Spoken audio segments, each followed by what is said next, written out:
700 የልብ ህመምተኞችን በነፃ ያከሙት ባልና ሚስቶች በሰይፉ ሾው ላይ ቀርበው ነበረ።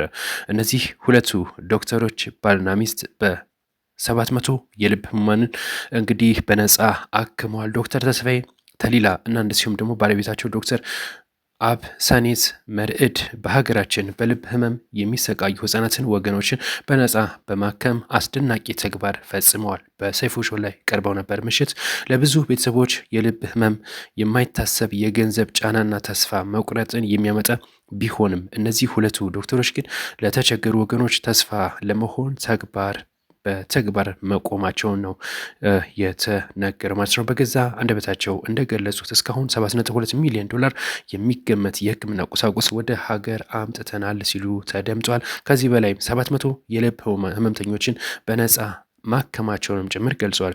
ያደረጉት ነፃ ህክምና በገንዘብ ሲተመን ወደ 350 ሚሊዮን ብር ያህል እንደሚደርስም ጭምር ተናግረዋል።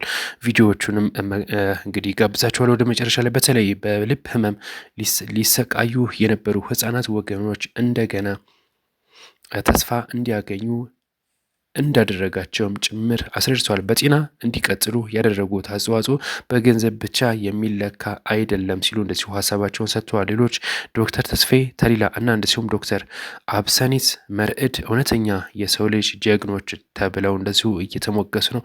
በሰይፉ ሾው ላይ ቀርበውም እንደዚሁ በርካታ መልእክቶችን አስተላልፈዋል። ቪዲዮቹን የተወሰነ ተከታተሏቸው።